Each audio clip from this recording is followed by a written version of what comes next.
जय माता दी। मेरे सभी प्यारे दोस्तों, मैं लक्ष्मी शर्मा बड़ों को चरण स्पर्श, छोटों को प्यार और बराबर वालों को दिल से नमस्कार करती हूँ।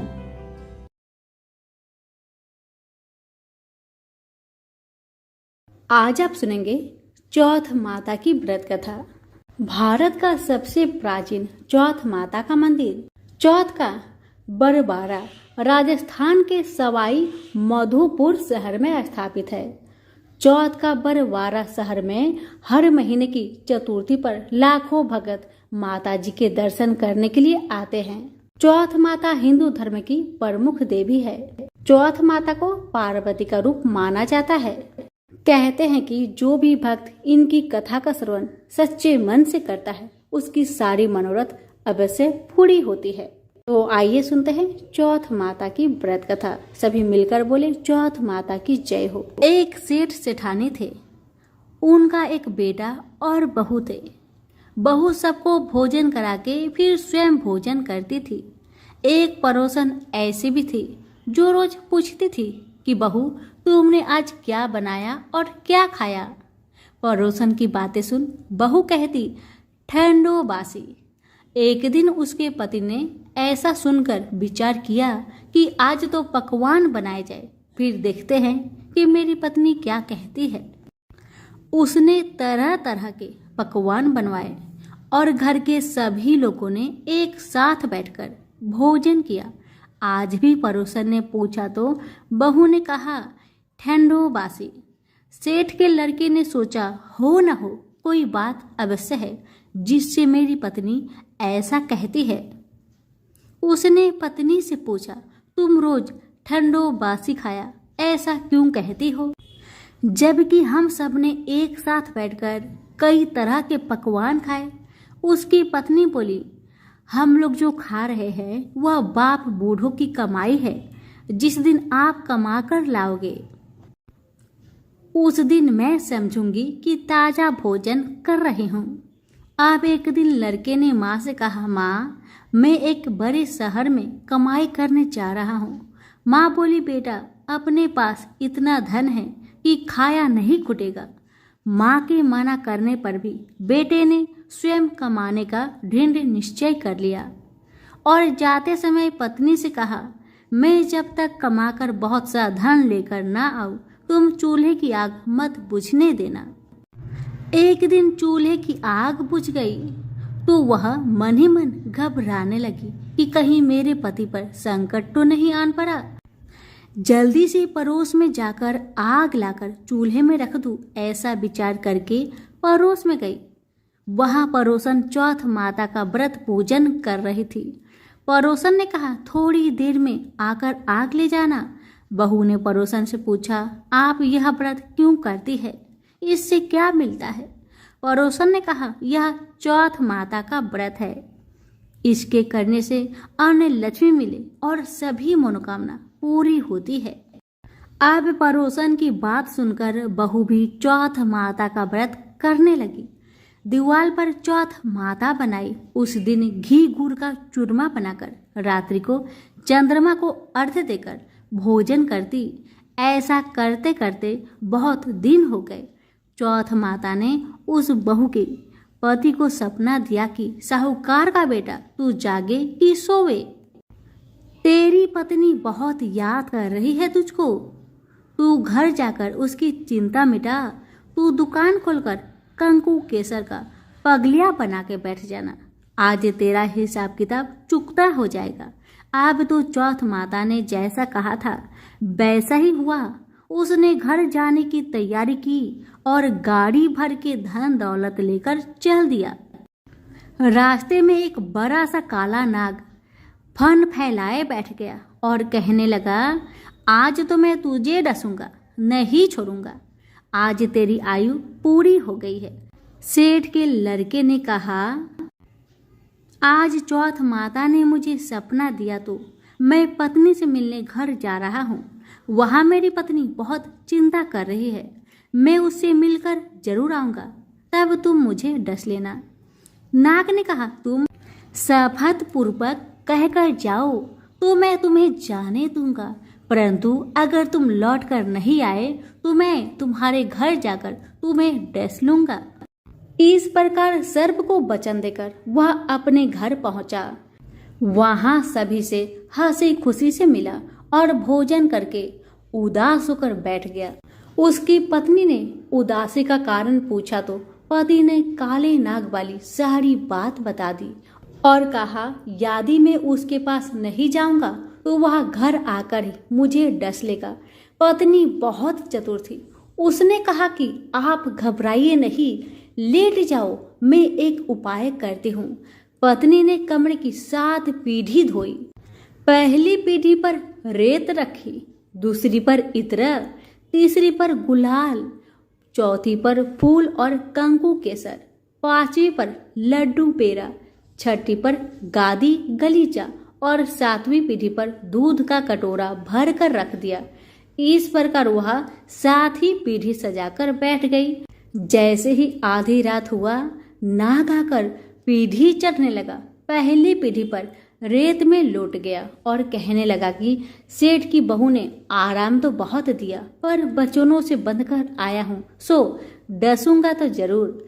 इसी प्रकार 7 पीढ़ियों पर नाग आराम करता हुआ और कहता हुआ कि डसूंगा जरूर, कमरे में ही जाने वाला था कि चौथ माता ने विचार किया कि मैं अगर इसे नहीं बचाऊंगी तो संसार में धर्म कर्म और व्रत पूजन को कौन मानेगा। अब तो गणेश जी, चंद्रमा जी और चौथ माता ने उसे बचाने का विचार किया। चंद्रमा जी ने उजाला किया, चौथ माता ढाल बनी और गणेश जी ने तलवार लेकर नाग को मार दिया और ढाक से ढक दिया। अब बहू भी थकी हारी सो गई।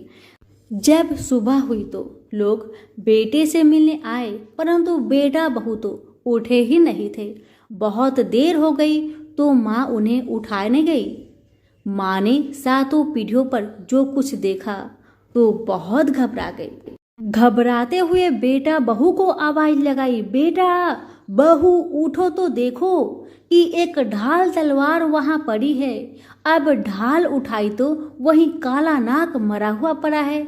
बेटा बहू ने सोचा कि आज तो धर्म कर्म ही आड़े आई, जो भगवान गणेश जी और चौथ माता ने अपनी रक्षा की है।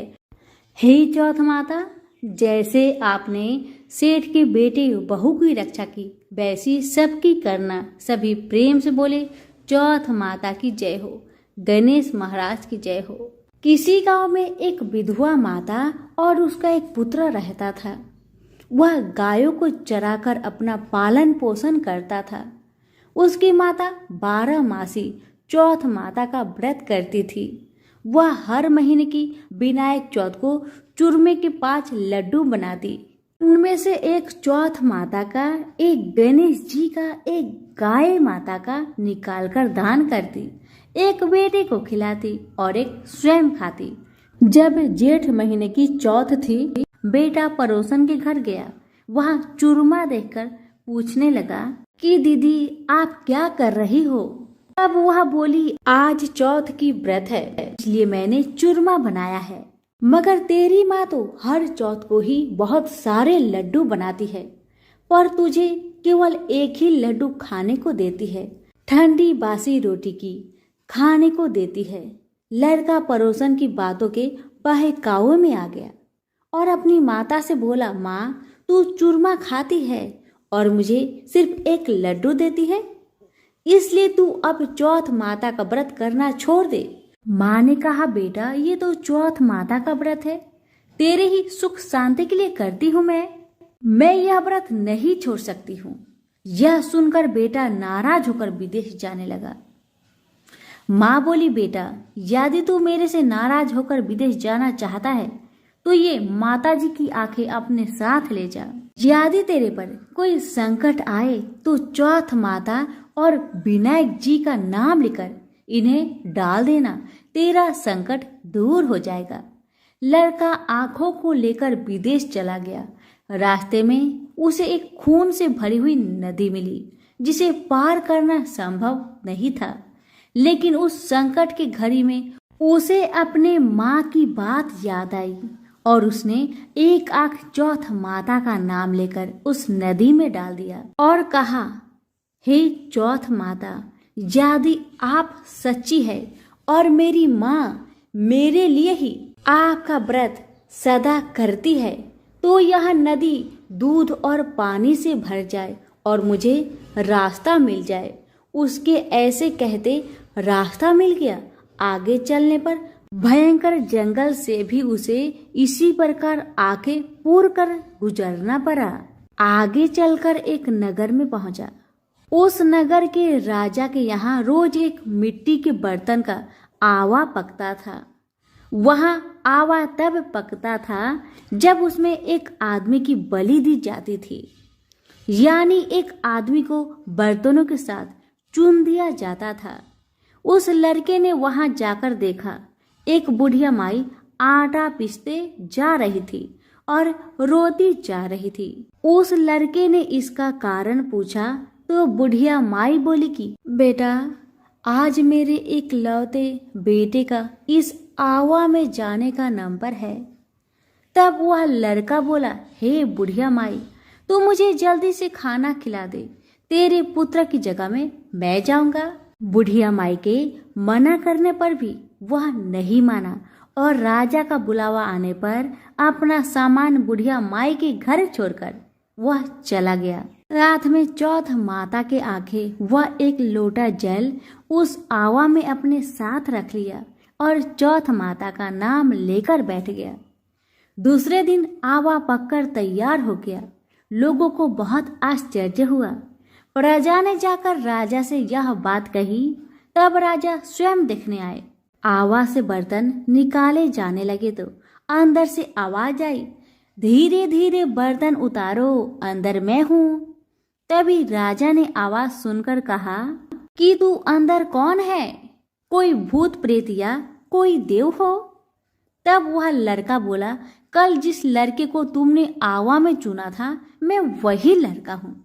लड़का बाहर आया। बाहर आने पर बुढ़िया माई व राजा के पूछने पर उसने कहा कि यह सब चमत्कार तो मेरी चौथ माता वह विनायक जी के व्रत का है। मेरी माँ मेरी सलामती के लिए व्रत करती है। उन्हीं के प्रताप से आज मेरा यह भयानक संकट दूर हुआ है। राजा को विश्वास नहीं हुआ। तब राजा ने 2 घोड़े मंगवाए। एक पर स्वयं बैठा और दूसरे पर लड़के को बैठाकर उसके हाथ पैरों में जंजीर बांधी और कहा, यदि तेरी चौथ माता सच्ची है तो यह जंजीर मेरे हाथ पैरों में आ जाए। लड़के ने चौथ माता का आंख पुकार कर कहा, गणेश जी महाराज, आप ही मेरी रक्षा करना। इतना कहते ही भगवान की कृपा से वह जंजीर खुलकर राजा के हाथ में जा गिरी। राजा, रानी व प्रजा ने चौथ माता का चमत्कार अपनी आंखों से देखा। उसी दिन से वे सभी चौथ माता व विनायक जी के परम भक्त हो गए। राजा ने अपनी राजकुमारी का विवाह उस लड़के के साथ कर दिया और बहुत सारा धन वैभव देकर उसको विदा किया। अब वह दोनों वर वधू अपने गांव पहुंचे तो लोगों ने जाकर बूढ़ी माई को बताया कि तेरा बेटा बहू को साथ लेकर आ रहा है। वह बोली, अरे नहीं, मेरे भाग्य में बहू बेटे का सुख कहाँ है।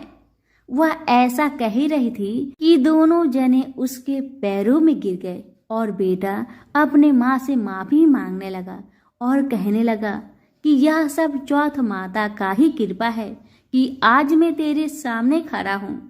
उसके बाद उसने सारी नगर में ढिंढोरा पिटवा दिया कि सारी सुहागिनें बेटे की माँ हो सके तो लड़कियां भी चौथ माता का व्रत करे और हो सके तो पूरी 12 महीने की चौथ करे, नहीं तो 4 बड़ी चौथ करे, नहीं तो 2 अवश्य करे।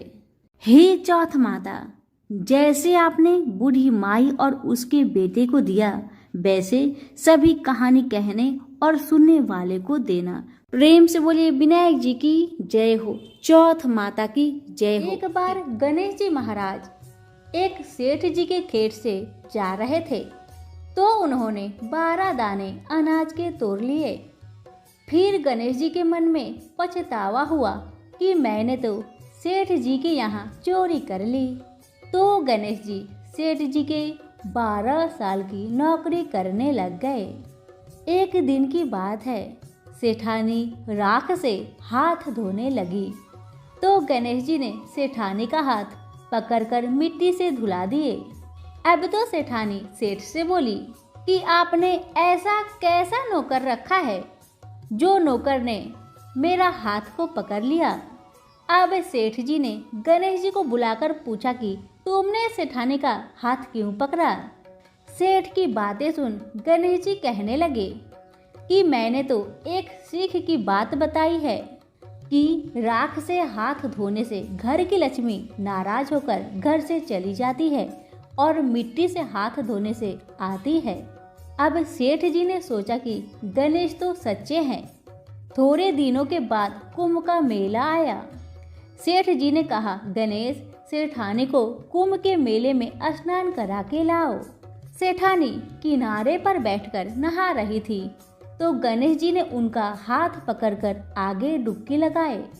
घर आकर सेठानी ने सेठ से कहा कि गणेश ने तो मेरी इज्जत ही नहीं रखी और इतने सारे आदमियों के बीच में मुझे घसीटकर आगे पानी में ले गए। तब सेठ जी ने गणेश जी को पूछा कि तुमने ऐसा क्यों किया।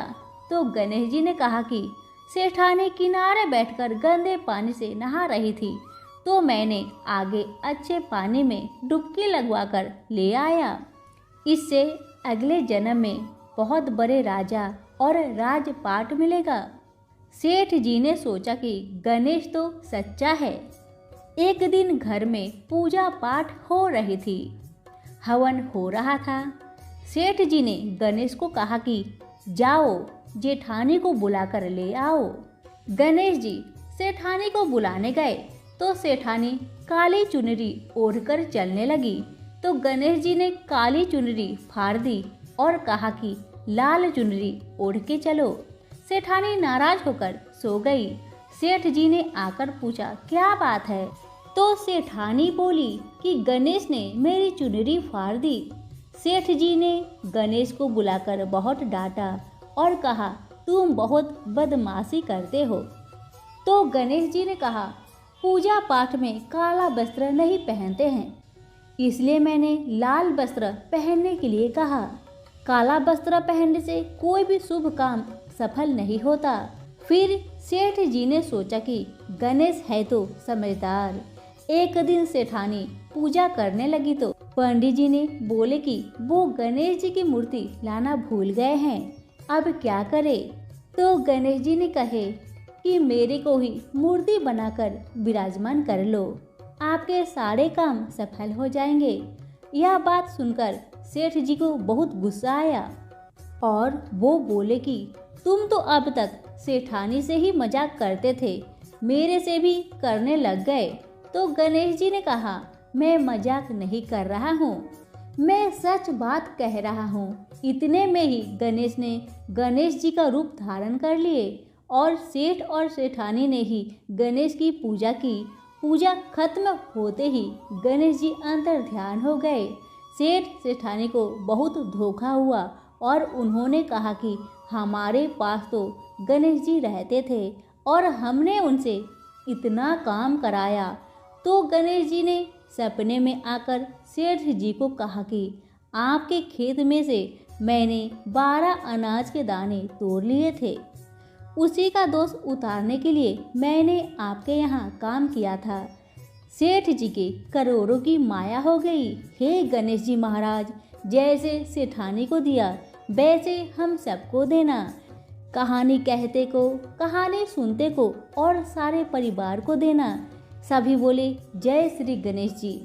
एक ब्राह्मण था जो नित्य प्रतिदिन सुबह उठकर गंगा जी स्नान के लिए जाता था और आकर विनायक जी का पूजा करता और विनायक जी की कहानी सुनता था। ब्राह्मण की पत्नी को पूजा करना अच्छा नहीं लगता था। जब भी ब्राह्मण पूजा करता तो ब्राह्मणी गुस्सा हो जाती थी और कहती थी कि सुबह पहले पूजा करने के लिए बैठ जाते हो, मैं झाड़ू निकालती हूँ, घर का काम करती हूँ, तुम्हें कोई काम नहीं है क्या। ब्राह्मण अपनी पत्नी की बातों पर ध्यान ही नहीं देता था। एक दिन की बात है, ब्राह्मण गंगा जी नहाने के लिए चला गया। ब्राह्मणी ने विनायक जी को छुपा कर रख दिया। जब ब्राह्मण गंगा नहाकर वापस आए, विनायक जी की मूर्ति नहीं मिली तो ब्राह्मणी से पूछने लगा कि विनायक जी की मूर्ति कहाँ गई। ब्राह्मणी कहने लगी, मुझे क्या पता तुम्हारे विनायक जी कहाँ गए। अब तो ब्राह्मण खाना पीना खाना बंद कर दिया। ब्राह्मणी ने कहा, खाना खा लो। लेकिन ब्राह्मण ने कहा, जब तक मैं विनायक जी का पूजा नहीं कर लेता तब तक मैं अन्न जल ग्रहण नहीं करूंगा। ब्राह्मणी ने ब्राह्मण को बहुत समझाया, मगर ब्राह्मण ब्राह्मणी की बात नहीं माने। अब तो ब्राह्मण और ब्राह्मणी दोनों झगड़ने लगे। दोनों को लड़ते झगड़ते देख विनायक जी की मूर्ति हंसने लगी। तब ब्राह्मणी गुस्से में आकर बोली कि मूर्ति वहां रखी है। उसके बाद ब्राह्मण ने विनायक जी की पूजा अर्चना की। तब अचानक ही विनायक जी की मूर्ति बोल उठी कि तुझे मेरी सेवा करते हुए बहुत दिन हो गए हैं, कुछ मांगो मुझसे। ब्राह्मण बोला कि अन्न मांगो कि धन मांगो, जितना दुनिया में सुख है क्या वह सब सुख मांगो। तब विनायक जी ने सारा सुख धन अन्न सब ब्राह्मण को दे दिए। ब्राह्मण मूर्ति को मंदिर में रखकर पूजा अर्चना करने लगा। ब्राह्मणी को इतना अन्न धन मिलने से उसकी भी पूजा करने की श्रद्धा जाग उठी और वह भी ब्राह्मण को बोलकर मूर्ति घर में रखवाई और खूब प्रेम से गणेश महाराज की पूजा करने लगी। हे विनायक जी महाराज, जैसा सुख आपने ब्राह्मण को दिया वैसा सुख सबको देना। विनायक जी की कहानी कहने वाले को, विनायक जी की कहानी सुनने वालों को और हुक्कार भरने वालों को और पूरे परिवार को देना। तो बोलो गजानंद गणेश जी महाराज की जय, विनायक जी महाराज की जय। विनायक जी और देवरानी जेठानी की कहानी। दो देवरानी और जेठानी थी। देवरानी के पास बहुत धन था, लेकिन जेठानी बहुत गरीब थी। जेठानी गणेश जी की बहुत आराधना करती थी। वह अपनी देवरानी के घर आटा पीसने जाती थी। जिस कपड़े से वह आटा छानती, उसी कपड़े को वह अपने घर को लाकर पानी में घोलकर अपने पति को पिला देती थी। एक दिन देवरानी के लड़के ने देख लिया और अपनी माँ से बोला कि माँ, ताई यहाँ से आटा का कपड़ा ले जाकर ताऊ जी को घोलकर पिला देती है।